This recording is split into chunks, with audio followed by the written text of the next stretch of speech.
Everybody, welcome to the monthly. God, it's July. Can you believe it's halfway? We're more than halfway through the year, gentlemen.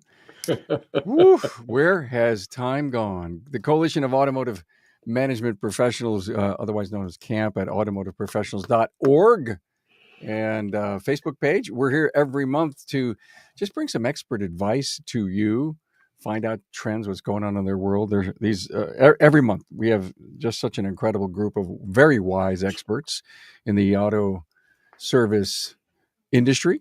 Bill Haas is with us from AIM, Auto Ignite Management at autoignitemanagement.com. And Kent Bullard is here, the COO of the Institute for Automotive Business Excellence. And Murray Voth is here, RPM Training at rpmtraining.net. Warm enough in your neck of the woods, everyone? We've had a bit of a cool off yesterday and today, but it's coming back hot tomorrow. So all right, we got a nice little break. Well, summer. Let's stop complaining. Oh, yeah. And let's jump in. I recently wrote a blog, and this is so appropriate to one of the topics that this gang wants to attack today. Is there still time to learn? And it just released, I think, a few days ago on my website. And time management strategies for owners to reclaim their focus and the jobs that they need to do. It seems like we're running just like the second hand on a watch. Kent, you seeing this everywhere? Yeah, I mean, one of the things that I try to address when we first start with clients is not just, the needs, like the low-hanging fruit, the things that are going to get them profitable, but also doing a time management assessment and looking at scheduling the time that's necessary. Because it's not just, hey, do we have our regular coaching sessions, but it's also you're going to have time that needs to be set aside for the work that's got to be done on the business. Things like your team meetings, developing processes, and organizing your financials, and doing any of the homework that we kind of cover in our sessions. And that's something that we want to address right out the gate, is just looking at their time management practices. Because if I work with a client and they don't have any time available to them, I'm very hard pressed to start getting them moving in the right direction. Yeah.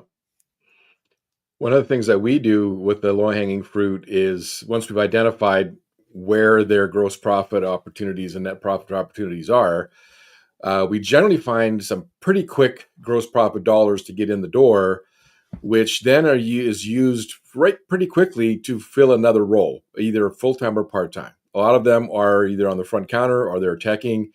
And we work towards, hopefully within 6 months, of having another advisor in place or whatever is needed to begin to get them to pull away from that role, right? So we kind of have this, and every shop is going to be different. If it's smaller, it's more difficult. If it's bigger, they're probably already working on the business to a little degree. But that's kind of one of the approaches we take, is help find the money to replace themselves. And in some cases, maybe the net profit doesn't go up for the first 6 months or 8 months. But that whole full salary of another person comes in, now gets them to work on the business. And then you sort of see it go faster in terms of their implementation. You got to have those resources to create the space necessary so that they can start doing the right things and the things that are going to be foundational and long lasting for the business. Yeah. Yeah. How hard is the buy-in? Get the buy-in going. It varies. A lot of it is discipline, right? Time management comes with having the discipline to know where you should spend your time, having the discipline to be able to say no to the things that you shouldn't be spending time on. Discipline's the hard part of it. And all of these people are in the jobs they're in because they're typically good at solving problems, right? So when they're getting pulled, when somebody's grabbing their shirt sleeve and pulling on their shirt sleeve, somebody's got a problem, and they stop to, how can I help? What do I need to do? Getting them to work through the discipline of spending the time where they need to be, when they need to be, is the hard part for me. Yeah. It's, we looked at this, and I'm somebody who believes that there's always a choice to be made. So even in a coaching position where it's like, we're going to be making recommendations, doing some education, and it's up to them to kind of move and execute it forward, I always believe there's a choice I can make, right? Can I get them excited in some way? Can I inspire them? Can I get them to shift their perspective in some way? So like, we have what we call the challenge list which are questions that we can ask to challenge the clients in the right way to try to help shift their perspective. Right? I had a client that I just started with, and used a challenge question. Hey, if nothing changes in the next 6 months, what's going to happen? And he was like, I'm going to be out of business. I said, okay, so now we know we need to change behavior. Here's 3 things I need you to implement within the next week. Can you commit to doing that? And you don't have to fully understand or trust, all the details on what this is, because we'll review it after the fact. And he was like, I think I have to. And I said, I need a yes. And he goes, yes, I'll do that. I said, great. Mhm. And we got to see the change. We went from, 31 GP, percent GP to 66% GP Nice. in a week. And he's like, oh my gosh. And I said, yeah, now let's go back and analyze why that happened. But sometimes you just have to kind of, push them into a space they're uncomfortable with, some level of trust there. And it does That leap of faith, right? a leap of faith. There's got to be a leap of faith sometimes. Yeah. Some of it is just saying, if you talked about discipline, Bill. I like the definition. I heard this somewhere. I can't remember where, but discipline is the highest form of self-love. And if we're going to take care of our team, we also have to take care of ourselves. And so putting the things in place to do the right things, even if it's, saying no to something else, starts reinforcing those behaviors and habits. Well, and your team is looking for you to demonstrate that. Yes. Because it can't just be lip service. Mm-hmm. It's not talk to talk, it's walk to walk. They're watching you to see is that how you function? Do you do what you say you're going to do? Mm-hmm. I have clients over the years have said, how can you help me out, get my hold my employees more accountable? And I go right where Bill is well, how about we work on you holding yourself accountable? And I think they'll probably just follow along. It's a pretty natural progression there, right? Yeah. The other thing I've also found is we each have things that intrinsically motivate us. Some of them are good, positive reasons to be motivated to do something. Some of them come from past habits, past reactions to past negative things. And so if we get some good progress on the low-hanging fruit, and then we sort of stall out sometimes with some of the clients. And then we start digging into, what rewards them? What makes them feel rewarded for what they did, right? I mean, for a lot of the technician turned owner, a water pump doesn't talk back. It feels good to make that thing, fixed, right? It fit, it's finished, it's done, didn't talk back. And so if you go to Bill's problem solving, or one of you, jeepers, I can't believe how old I'm getting. One of you mentioned problem solvers. I think that was Bill. That's a rewarding place to be. You're the hero. You're the hero every minute. Sitting in your office, analyzing a P&L, or sitting in your office doing, homework for Kent, that's not motivating at all, right? And so we have to learn with them and myself. I mean, I've had work. I'm working with myself on this stuff, even at my age. To what are these things that intrinsically motivate, and can I transfer that to other things that reward me, right? That reward those reward centers of my brain that make me feel like I want to do that, right? And so then we get people. But one last comment on this is there's sometimes people are so activity based, they're so reactive all the time. We literally start with an hour a week with them in their office with the door locked. And they say, so what am I going to do? I says, number one, you tell your staff you're not available. Yeah. I says, I don't care if you play poker, read a book, whatever. You're going to sit in your office for an hour and the shop's going to run without you and nobody can come to you with a problem for an hour. And then they realize, oh, right, I can actually sit here and do other work. I mean, generally, I don't think they're playing poker, but it gets them realizing that they don't have to always be walking the floor, that they can. And then it goes from an hour a week to an hour a day. And eventually they have a habit built in of being in their office doing that. Somebody taught me that when I was young in business. And I remember having that meeting with my staff, and my career is service stations. And I said, when my doors close, I'm not available. And one of the gas jug tenants said, well, what if there's a fire? Can we knock on the door and get you to help us put the fire out? I said, it's a gas station. Knock on the door so we can all run. Yeah. I have a great point. Murray, I love your 1 hour. I recently heard that with every interruption that you get, it takes Mhm. 24 hours or 24 minutes to recover. And I'm not Mhm. sure if the 24-minute number was right, but that's what I remember hearing. If we get 5 of those interruptions a day, you're talking about an hour and a half or more of unproductive time. Maybe you did solve a problem and fix something great, but I don't have any time to look at the P&L. I don't have any time to play with the cash flow. Here's another problem that you're starting to cause is if you're getting in the middle of everything, then what you're doing is robbing the team of the opportunity to gain the competency. I mean, it takes time to practice, to make mistakes, to learn these things, and we have to give them the space to do that. And so what you're actually doing is you're causing more pain and suffering for yourself and your team in the long run than if you were to just say, hey, I'm going to take some time away. You're going to be alone, and I'm going to let you have that space to solve that problem and get frustrated and make mistakes and learn. Maybe Yeah. a great question And- to ask a client is, do you love to micromanage? Well, they won't admit it. They don't know they're micromanaging. Right. They don't even know they're doing it, so they can't admit it. So that doesn't happen. But I think going back to the whole problem solver thing is, to Ken's point, if they don't ever get to solve a problem, then they're not learning and they're not growing. Mhm. Okay. So I think a big part of that as well is when you're put in that position as the owner or the manager in that store of being, tasked with solving every problem, is sometimes you got to turn it around and just simply ask them, what do you think we should do? And you got to start to empower people to be able to think on their own and say, well, if it was up to me, I would do this. And it's like, great, then that's what we should do. Let's go. And be patient. And I- be patient. Right. Absolutely. Yeah. I've had a lot of people come back and go, well, I tried it and it didn't work. I said, yeah, once. They need time to open up to the idea. Like keep holding that line, keep providing that opportunity, and eventually they'll catch on. Yeah. This that brings up. thing that you were saying, Carm, about, I'm sorry, Murray, but the thing okay, that it's you were okay. saying about the interruption, right? I preach to people all the time. Every interruption stops production. And I don't care if you're a technician, I don't care if you're a service advisor, right? And we focus so much on production typically in the shop with our technical staff, but we fail to realize the same thing happens with all of our customer service staff. All of these interruptions are preventing them from being productive in their role. Yeah. Yeah, very much so.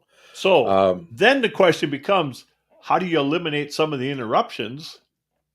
By having systems in process. You have SOPs and you have when planned you have interruptions. SOPs and systems in process, those things don't go away, but they're minimal.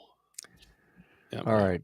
Let's jump into another incredible topic that you all brought to me, and that would be having a difficult but necessary conversation with the staff. It lends itself perfect to where we're at, because I want to spend more time running the business and working on the business, and that conversation, that discipline, has to happen. How's it happen? Well, first of all, standard practice is to avoid it at all costs until it all blows up in your face, and then either they walk away or you fire them, and then let's just repeat that over and over again. Many of us have never been taught on how to have difficult conversations. We've never been taught on how to deal with confrontation. We still remember all the old school management methods from the past that we were supposed to bring in. And I think we have to learn the skill of difficult conversations. But I think we can also remove the need for as many difficult conversations by having regular conversations, right? Having regular conversations, which we can call team meetings, we can call staff meetings, we can have regular lunches with either individuals or with the group, formal check-ins, informal check-ins, and things like that. Creating a culture of open communication that we can do that. And then that, as an owner, you get more used to talking to people, get yourself ready, and then you can start having these difficult conversations, right? I know it's kind of a broad strokes that I just gave there, but to me, I've had some people recently come to me with some definite challenges with staff, and I said, well, do you have team meetings? I'm like, I've never had one before, and I'm terrified. Have you ever done reviews? No, I'm terrified to do employee reviews, right? How do I do reviews? I don't. there's that negativity of sitting somebody down and telling them all the things they did wrong in the last year versus, what is the modern way to do an employee review, right? So this is a great big topic that can balloon on us, but I think that's where I start with is a daily toolbox meeting, get the practice of doing that, and then you can sort of begin to do a deeper dive. And hopefully in a couple of months, you can have some of these conversations. My worry is that people are so conflict avoidant, like they don't want to deal with conflict. And it's like, well, conflict is not inherently bad. It's not good or bad. What we're doing is we're opening up discourse so that we can look at the options in front of us and either strategize, build relationships, or even point them in the right direction. So like, I hate the idea of a performance review because to me, that's retroactive. I'm looking at past performance, which they can't change, and going, you did bad, and they can't change that.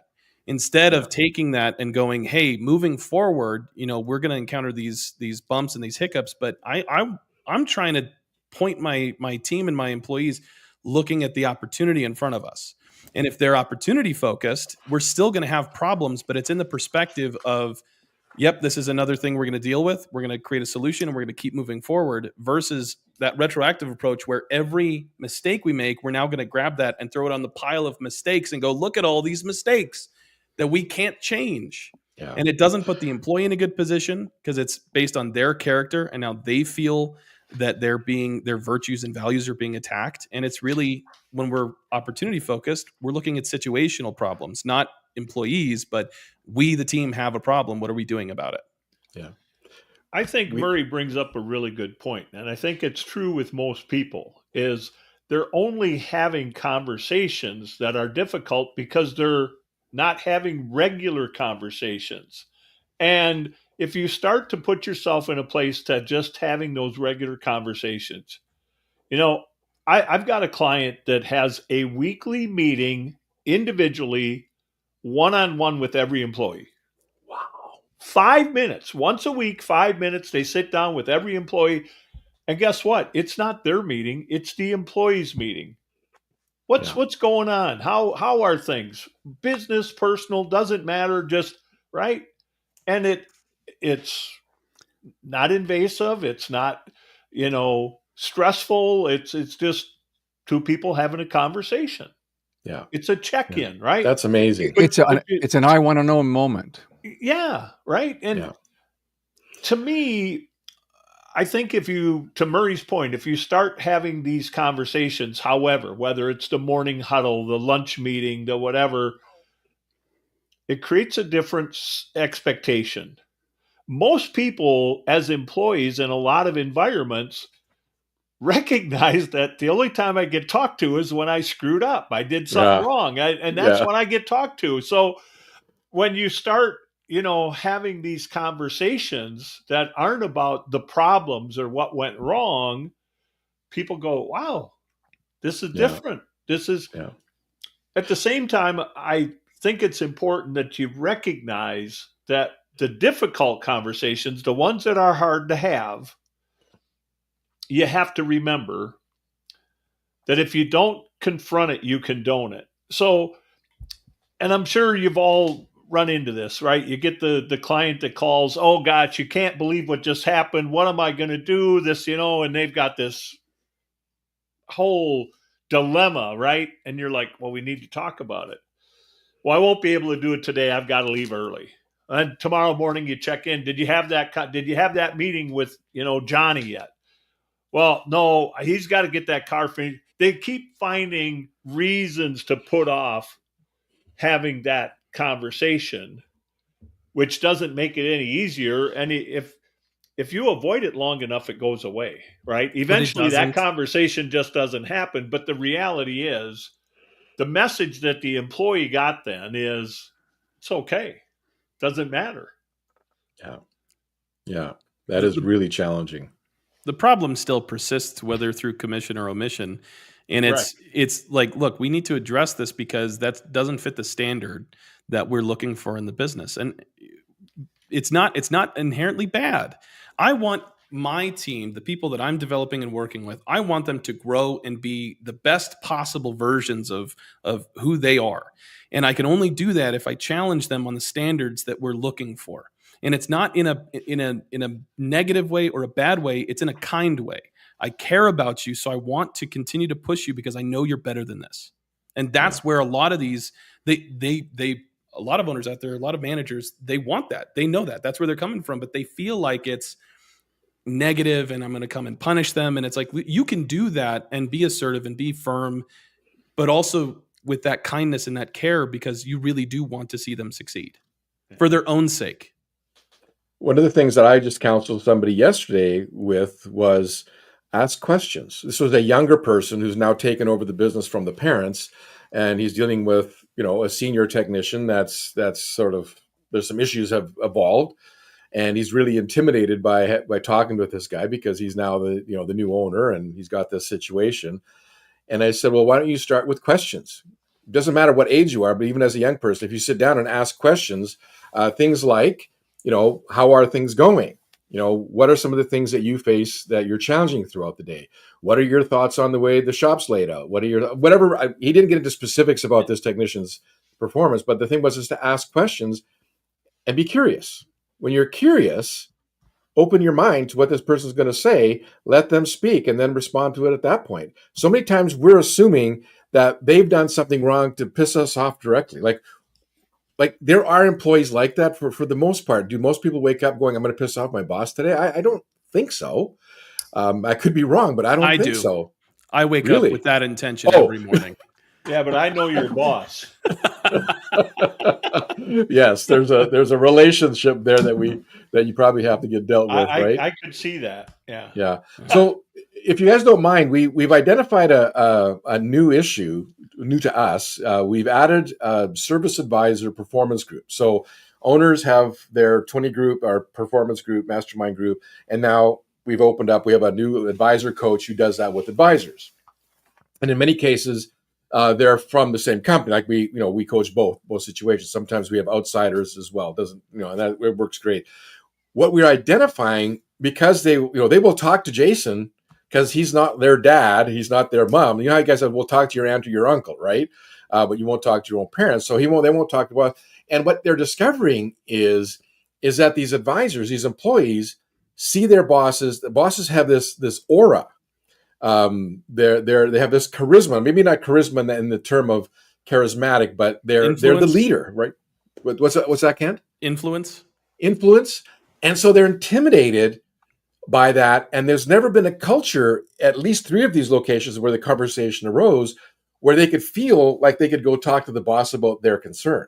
So right away, the fact that the employees are intimidated by management and don't feel like they can actually come talk to them means that there's been a lot of avoidance on that, which means things are cooking and simmering and going to boil over at a certain point. And our coach, Jason, made a really good point in our coaches meeting this week. He said, and he says this to the owners of the shops, he says, the answers are all in your shop. Your answers are all there. You just got to ask your people. Have one-on-one meetings. There you go. There you go. Your example, Bill, right? Meetings. Yeah. So I just brought the problem that your guys already solved. Well, I don't know. I mean, right. But it's interesting to hear that perspective that these and some of these are owners that I've known for a few years. And I'm like, wow, great lesson for Murray and these owners that I coach. But I like Jason's thing, right? The answers are, you don't have to go outside of your shop. The answers are right there. They're in front of you. You just got to start to do a little discovery and have some conversations and peel back the layers. The hard part in all of this is getting your people comfortable when you make this transition, because they're like, who's this guy? Where did he come from? He's never been like this. He's never wanted to talk to me before. Now what's going on, right?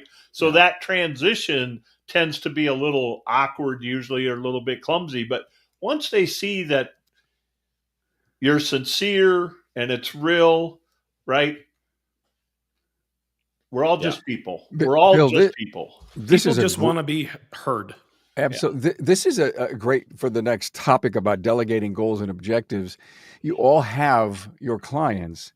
They are well on their way to really be empowered with their coaching. And now you've set some goals, and now it's time to take it to the masses, to the people. Let's discover that, because I think what you just said is, ooh, this person's different. I can't believe it. He wants to have a meeting with me. Here's How are we doing this? Delegating goals and objectives. here's something that I find is maybe underserved, but delegation is a primary role for leadership. And it's something that can be systematized. It's a process. This is something that, the clients that I work with, we train on delegation and how this happens. Because what I'm trying to do is communicate the proposition, the task, the project to the team. And there's a few different things I want to take into account. Who's most important to handle this? Who has the most experience in this area? But also, who's the person who might need practice in this area? And what are the things I need to free up so that I can have more time for the more important things? Not that they're more important, but the things that my role is really supposed to be focused on. Mm-hmm. And a lot of people, when they're talking about handing off these things, they don't really know how to communicate that or do the handoff. And so there is a method to that, and it can be learned. And it's just a practice. Eventually, once you've got it down, it's very easy to go to somebody like Bill. You were saying, well, what do you think we should do?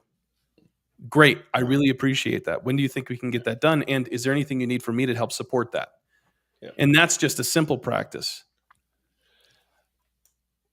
What people have to remember when they're in these roles is that your job is not, as a leader, your job is not to do the work.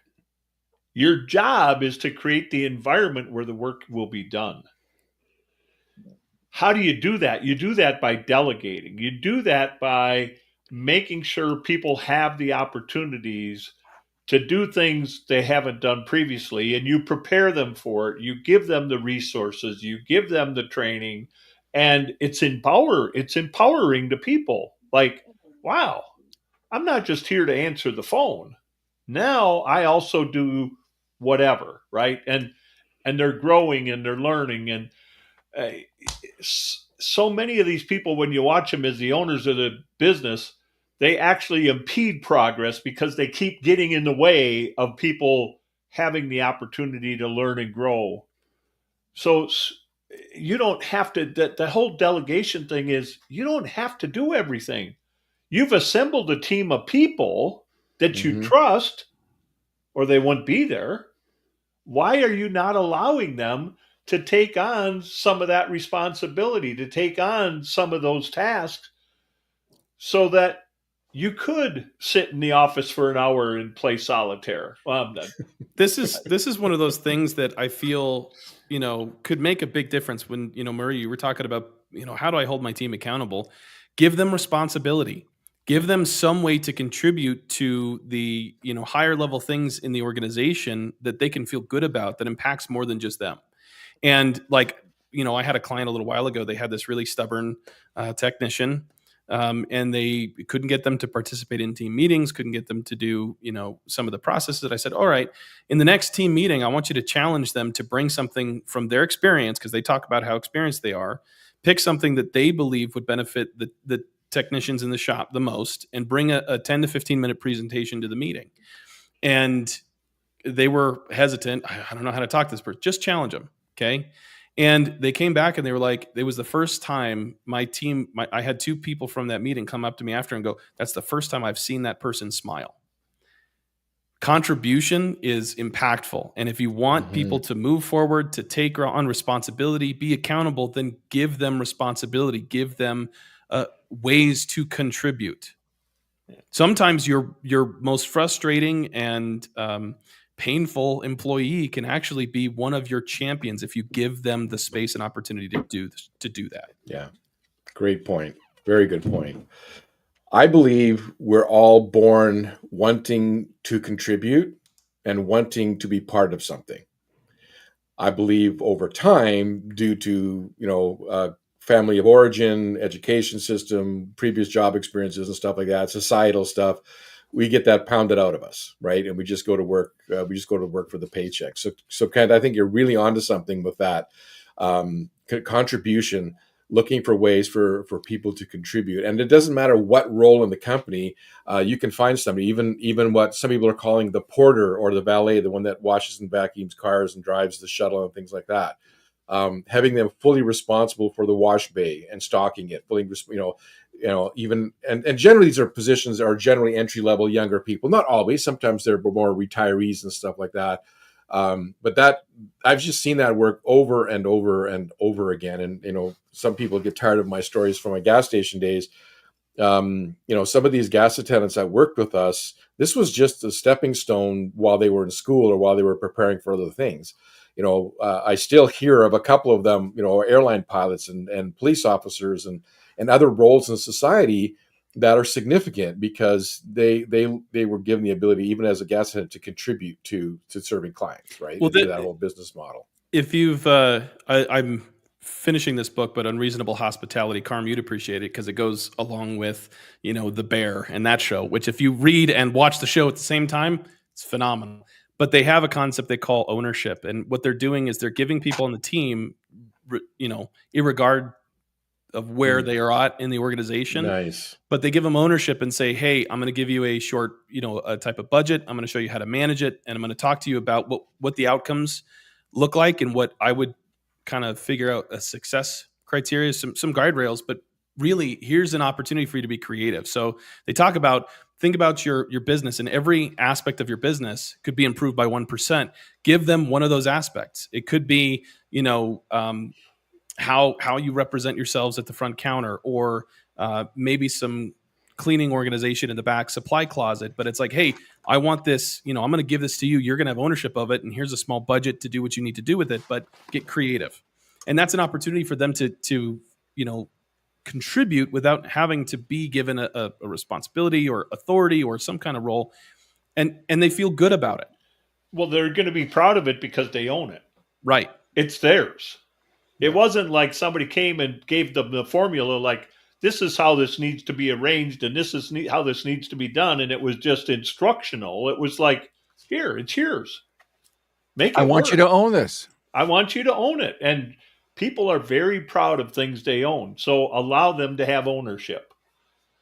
I looked down at a little notebook I have. Yes, I have a smartphone, and yes, I know how to type. But there's something about pen and paper that I when I travel and when I go to conferences, I carry this in my pocket. And I'm home now for a few weeks, and so I've been cleaning it up, going through it. And the thing that was at the first page as we opened up our podcast today is compliance versus performance. And so if you think about it, old school management was getting people to comply with you, right? Kent, Bill, Carm, this is your job. Here's your job description. You better darn well do it, and do it this way, do it my way or the highway, right? So you have to comply. And so when a lot of people in business think about accountability, their brain goes to compliance. How do I get my employees to comply? That's what they actually mean by accountability. When I listen to the owners and I ask them some questions, right, my client, and what we're actually looking for is performance.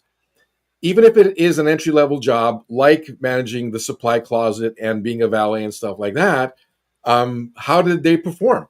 Did the technicians have what they needed? Did the advisors have what they needed? Were the clients having a great, clean car? Were the clients, enjoying their ride to work and back and things like that?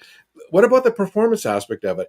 So much stuff can be solved by having our team engaged in their performance of what they're doing. And you can go to the word outcome and result, but you want to be careful with that as well, because if you overuse outcome and results, you fall back into compliance again.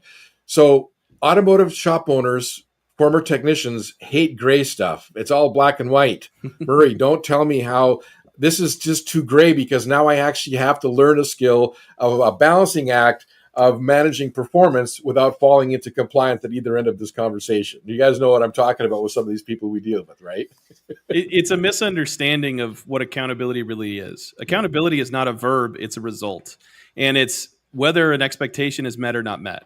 And so when I go and I'm thinking about delegation, what I'm really trying to do is define some parameters that allow for creativity. I love the quote, Orson Welles. He talks about, and I'm going to forget it.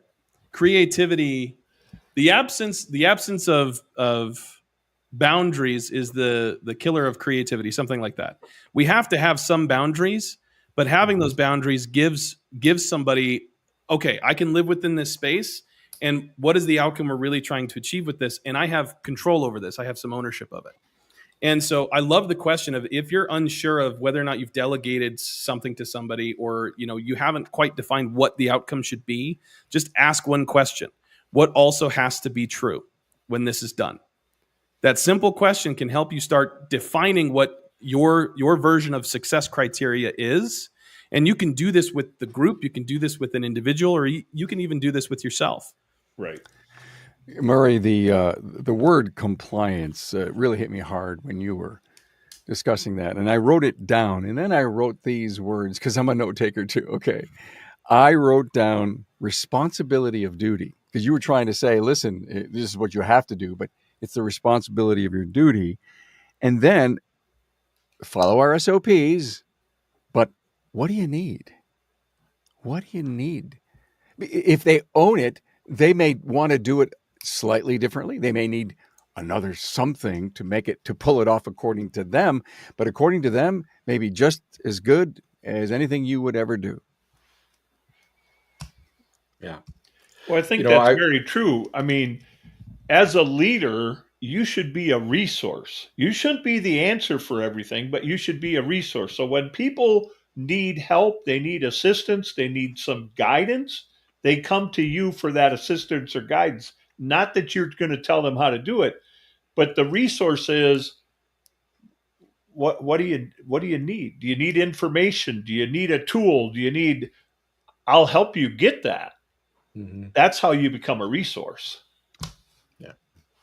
Hey guys, this was just a wonderful discussion today. What a great webinar from our coaches today from the Coalition of Automotive Management Professionals, CAMP. We're out on Carm Capriato's Facebook page. Remarkable results. We'll post this up on the CAMP Facebook page in a couple of hours.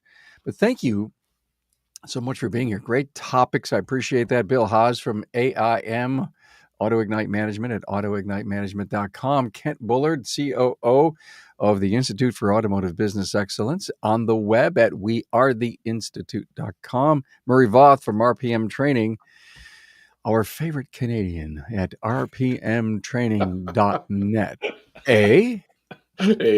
And possibly the only. It's easy to be the favorite. Thank you for being here. Oh, Appreciate my pleasure. your wisdom. Thanks, guys. Thank you. Thanks Bye. for your wisdom, guys. See you. Bye.